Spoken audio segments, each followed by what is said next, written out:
Bonjour à tous et bienvenue dans cette nouvelle vidéo. On se retrouve ce début du mois de juin pour faire un tour du potager, faire un point de situation sur l'ensemble des cultures. Après ces épisodes à la fois de fraîcheur qu'on a eu début mai, ces épisodes de chaleur assez folle qu'on a eu cette fin du mois de mai. Vous allez voir que le potager s'en sort plutôt bien grâce à ces solutions de paillage, d'arrosage, d'ombrage.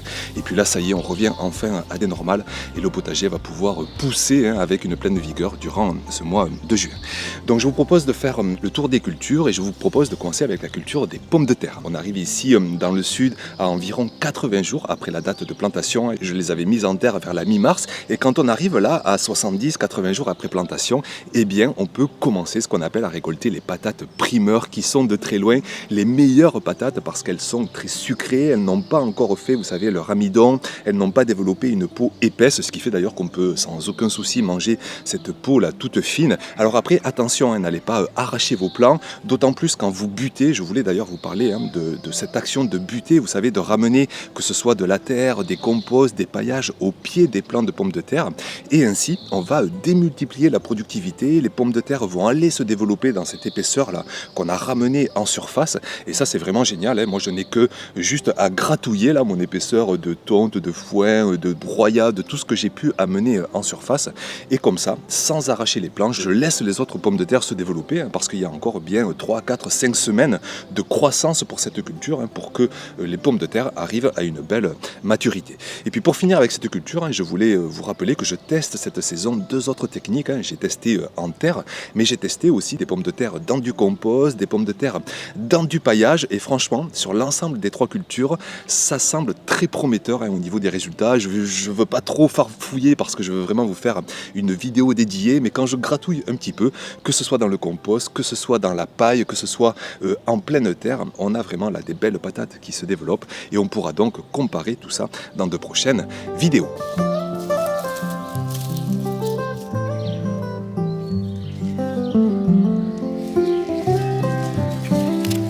Ensuite, je voulais vous parler d'enchaînement de culture parce que là, ici, début juin, on est vraiment encore dans la transition, vous savez, entre le potager de printemps et le potager de plein été, avec à la fois des cultures précoces, tout ce qui est mange-tout, choux, laitue, petits pois, fèves, tout ça arrive à récolte, donc je les récolte, je les arrache et j'enchaîne avec des cultures pleinement estivales et je vais donc vous montrer plusieurs exemples. Et on commence donc avec un premier exemple, ça concerne les choux. Je vous avais montré, j'avais commencé à les semer dès la fin janvier en barquettes, des choux au cabu, des choux kale, des choux brocolis. Je les avais mis ensuite en godets individuels et puis je les avais plantés début mars. Et là donc 3 mois plus tard, on arrive vraiment à récolte avec des choux. Là je vous montre l'exemple d'un chou cabu. Je peux vous dire que c'est vraiment extrêmement productif. Une seule pomme de chou cabu, vous avez 15-20 portions repas, c'est vraiment conséquent.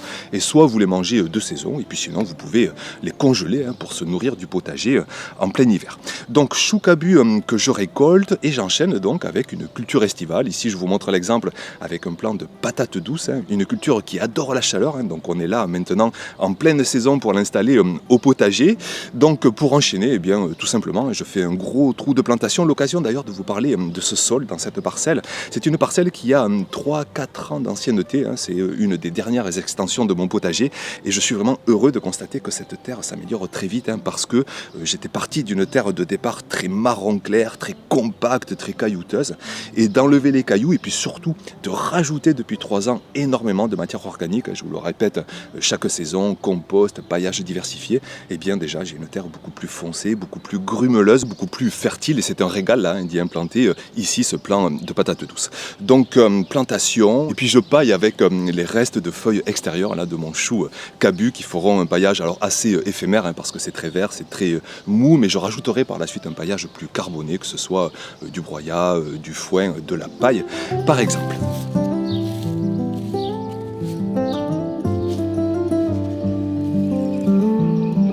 Ensuite, on va rester avec la culture des patates douces qu'on va implanter cette fois après une culture d'ail. Vous allez voir d'ailleurs les bons résultats que j'ai eu avec cette culture. Ça concerne l'ail violet. Vous savez, c'est un ail très goûteux dont on se régale ici, à la fois en le consommant là frais juste après la récolte, mais aussi en le conservant pendant des mois. C'est un ail qui va nous accompagner sur bien des repas durant les mois à venir. Donc cet ail violet, je vous rappelle rapidement l'itinéraire. Je l'avais implanté à l'automne dernier. C'est un ail qui traverse l'hiver sans souci. enfin qui traverse l'hiver sans souci. Vous dire quand même qu'ici cet hiver, on a eu des pluviométries mais complètement folles, hein. J'ai pris 500, 600 litres même au mètre carré, et vous dire l'avantage énorme d'avoir un sol très organique, très humifère, très meuble, très éponge. Et donc, même avec cette pluviométrie énorme, hein, qui aurait pu faire pourrir la culture d'ail, eh bien ici, dans ce contexte, avec une parcelle extrêmement améliorée depuis 10 ans, l'ail s'est très bien comporté, il n'a pas été asphyxié, grâce donc à cette capacité là du sol éponge à réguler à la fois les excès d'eau, mais aussi les manques d'eau, parce que vraiment, il va capter, stocker au mieux la bonne quantité d'eau sur les 10-20 premiers centimètres. Donc je récolte tout cet ail, je le mets à sécher, hein, pour que vraiment il se conserve au mieux. Il faut le mettre là 2-3 semaines dans un endroit à la fois à l'ombre, bien aéré, bien ventilé. Moi je me mets sous ma gloriette, hein, avec un gros jasmin qui fait ombrage. Je mets l'ail comme ça là-dessous et je le laisse donc sécher pendant 2-3 semaines. Mais on en consomme une petite partie là très frais et je vous dis vraiment, c'est un total régal là aussi. Ça envoie, comme on dit, en bouche avec un ail très puissant. Donc une fois que j'ai récolté cet ail, j'enchaîne avec 3-4 plants même de patates douces, hein, que je vais espacer de bien 50 cm, hein, que chacun ait ce qu'on appelle son espace vital, hein, qu'il n'y ait pas trop de concurrence en eau, en minéraux, en lumière reçue.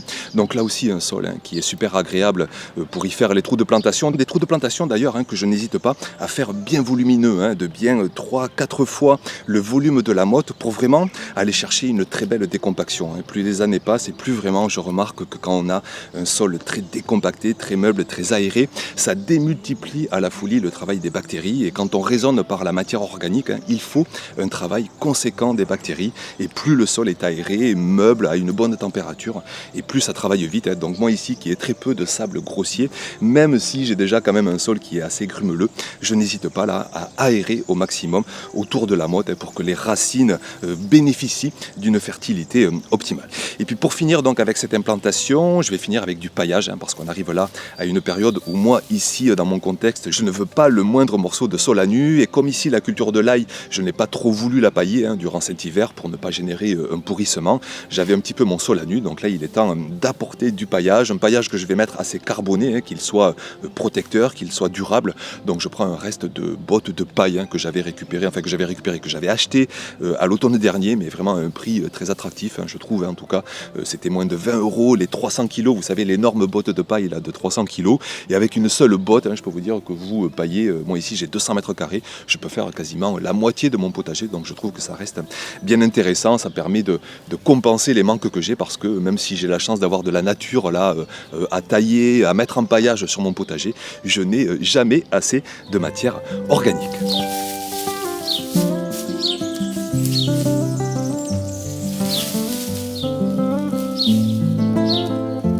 Ensuite, on va passer à toutes ces cultures qui nous ont régalé ces dernières semaines, hein, ces 6, 7, 8 dernières semaines, hein, parce qu'on a commencé à les récolter dès le début du mois d'avril. Donc je pense aux cultures de fèves, de petits pois, de mange-tout, les laitues. Ici, dans le sud, hein, toutes ces cultures, ça y est, arrivent à leur fin, hein, surtout avec cette chaleur qu'il a fait pendant 10-15 jours. Hein, les petits pois, les mange-tout ont assez vite séché. Donc j'ai récolté là les dernières portions repas. Alors c'est un petit peu de temps, hein, parce qu'il faut écosser les petits pois, il faut récolter. Tout ça n'est pas aussi productif, n'est pas aussi rentable, on pourrait dire, que des cultures estivales comme la tomate, les concombres, les melons, les pastèques, où c'est beaucoup plus rapide. Mais ne serait-ce que pour le goût et puis pour aussi avoir à manger précocement dans la saison, je me régale chaque saison de faire ces cultures.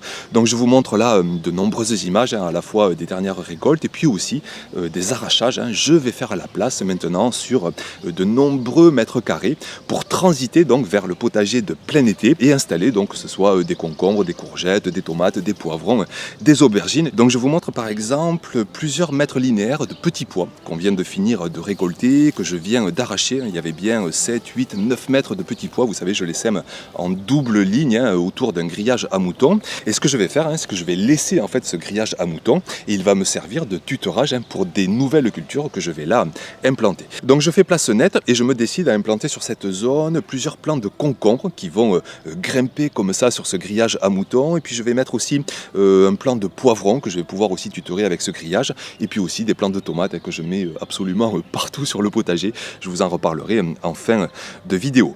Donc comme d'habitude, un trou de plantation bien volumineux, de 3-4 fois la motte. On espace bien de 50-60 cm pour ne pas faire trop de concurrence entre les plants. Et puis une fois que tout ça est mis en place, eh bien il me reste par la suite là aussi à pailler parce que mon sol s'est retrouvé rapidement à nu avec un manque de paillage que je n'ai pas apporté cet automne. Donc il est temps là, avant d'affronter l'été, de pailler. Ce que je vais faire, eh bien je vais profiter des résidus de culture, de toutes ces cultures en plus qui sont des légumineuses, les petits pois, les fèves, les mange-tout. Tout ça a tendance à stocker de la richesse dans cette biomasse là. Donc je donne un gros coup de cisaille pour broyer un petit peu tout ça. Et hop, je mets ça au sol. Alors après attention, c'est des paillages qui restent assez verts, qui sont assez humides, qui ne vont pas durer longtemps, mais ils sont vite assimilables par l'activité biologique. Ils vont booster là aussi l'activité bactériologique. Donc ça m'intéresse. Et puis je compléterai là dans les jours, dans les semaines à venir avec un paillage plus carboné pour jouer plus de protection, plus de durabilité, pour protéger donc au mieux mon sol et préserver surtout cette humidité essentielle à la fertilité de notre potager biologique.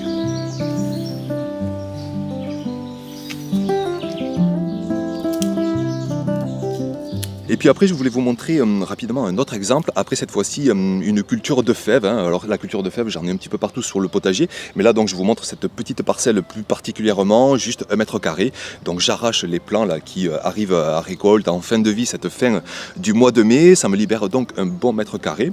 Et là, je me décide à y implanter, alors à la fois un plant de concombre que je vais laisser ramper au sol. Comme ça, il va me faire comme un paillage naturel. Et puis au-dessus vont venir des cultures verticales, que ce soit poivron, aubergine, tomates que je vais tutorer, un simple bambou, canne de Provence, vous mettez ce que vous voulez, des piquets en bois. Vous les faites monter comme ça verticalement et ça permet d'avoir de la 3 dimensions, de cultiver à la fois en hauteur et au sol. Et puis en paillage, avant que les concombres ne prennent toute la place, et bien cette fois-ci donc j'y mets mes résidus de culture de fèves, là aussi toujours très riche, très vert, très azoté, une richesse organique. Je vous rappelle que tout ce qui est végétal n'est pas un déchet quand on a une approche biologique, une approche sol vivant. On se régale donc d'apporter tout ça au sol pour continuellement nourrir et protéger notre activité biologique, notre sol vivant.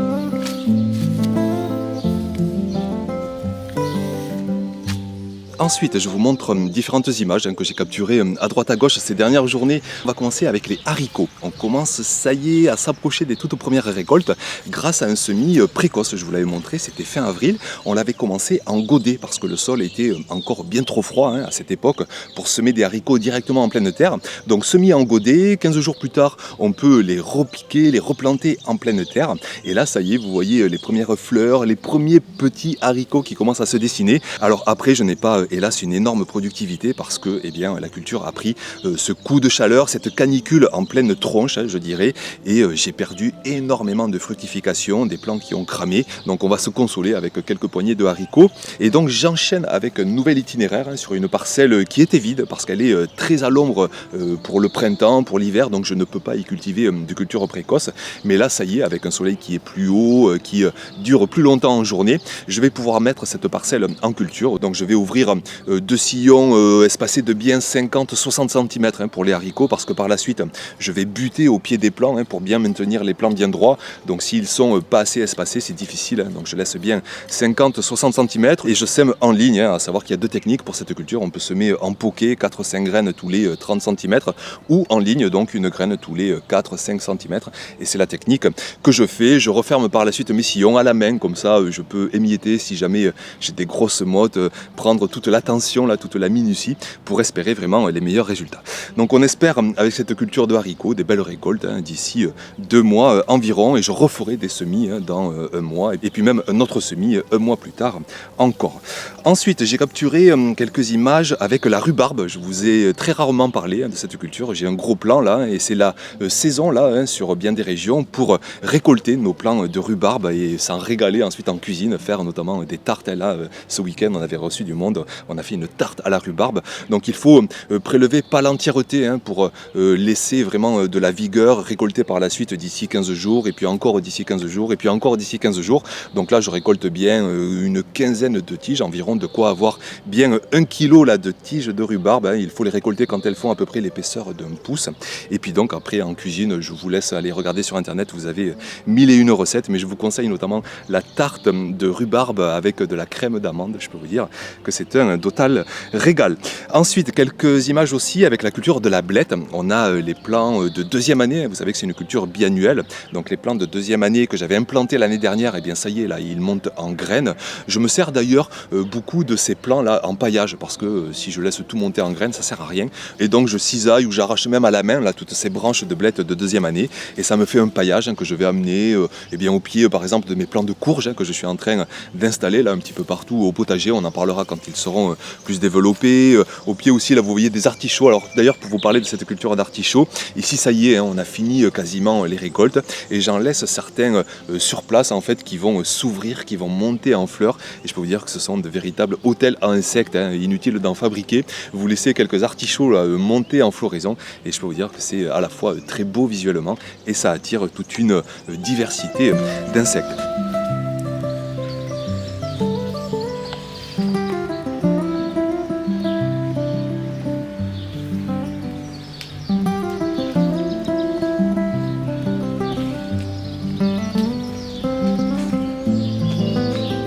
Donc les blettes en paillage ou certaines que je laisse un petit peu monter en graines, mais sinon donc ça me fait de la biomasse là pour ces blettes de deuxième année. Et les blettes de première année qu'on a semées en février, qu'on a plantées en mars-avril, et bien ça y est, elles arrivent à récolte. Regardez à la fois cette vigueur, cette beauté de ces plants de blettes avec, vous savez, les tiges qu'on appelle des cardes qui sont parfois blanches, parfois jaunes, parfois rouges, parfois violettes, une diversité là de variétés. Je vous rappelle d'ailleurs que toutes ces variétés, vous les retrouvez chez mon partenaire labonnegraine.com avec un code promo LBGPO1C pour avoir 10% de promo sur votre première commande. Donc des blettes de première année qu'on va récolter, qui vont en fait prendre le relais des blettes de deuxième année. Ensuite, quelques images très rapides sur les pastèques, les melons. Je ne vais pas beaucoup en parler parce que pour l'instant, il n'y a pas grand-chose à dire, si ce n'est que je fais ce qu'on appelle des contre-plantations, c'est-à-dire que j'implante sur des récoltes, sur des cultures que je n'ai pas encore fini de récolter. Par exemple ici, une parcelle d'oignons. Et bien, aussitôt que j'ai récolté un petit oignon, et bien j'y mets au milieu un plant de melon, un plant de pastèque, et puis ça va prendre la place petit à petit sur cette parcelle sur laquelle donc je vais finir dans les semaines à venir de récolter mes oignons une fois que les tiges seront bien sèches, que je pourrai bien les conserver. Et puis on finit avec la culture reine, la culture de la tomate que j'implante en ce moment. J'ai commencé des toutes premières plantations, c'était au mois de mars-avril. J'ai tenté ce que j'appelle des plantations kamikazes, mais par chance il n'y a pas eu de gel tardif ici cette saison. Donc ce qui me permet d'avoir déjà sur certains plants des tomates qui sont bien formées. Et puis sinon pour l'immense majorité des plants, j'en suis tout juste à la plantation ou 15 jours, 3 semaines après la plantation. Ça a bien résisté au dernier coup de chaleur parce que ici on a eu la chance d'avoir des nuits qui sont restées assez fraîches, autour des 15, 16, 17 degrés, et ça change tout que d'avoir des nuits plutôt à 22, 23 degrés où là le potager ne peut pas se reposer, le jardinier aussi qui galère à se reposer. Donc là mon travail avec cette culture pour les plants qui font déjà 50, 60 cm, c'est à la fois effeuiller, je n'aime pas trop laisser les feuilles du bas là qui touchent le sol, je trouve que souvent ça génère des maladies, donc je n'hésite pas à effeuiller, j'enlève les gourmands, vous savez ces petites pousses là, les selles des branches, parce que sinon ça fait trop de buissonnage, je trouve, ça asphyxie, ça peut générer des maladies. Par contre j'en laisse parfois un pour mener le plant sur 2 tiges principales, parfois même 3 tiges. Et puis les tomates cerises, elles par contre, je n'hésite pas à laisser 5-6 branches, quitte parfois à effeuiller un petit peu plus pour quand même laisser une belle aération et espérer donc au final les meilleurs résultats. Donc voilà pour tout ce que j'avais à vous dire sur ce point de situation à début juin au potager. N'hésitez pas dans les commentaires à me dire comment ça se passe chez vous, notamment après ce mois de mai qui a été assez compliqué. J'espère que vous y avez fait face au mieux et j'espère, je croise les doigts, qu'on ait un mois de juillet sans trop d'excès. Merci pour votre attention, d'être passé par ici et puis à très vite bien sûr pour de prochaines vidéos. Ciao!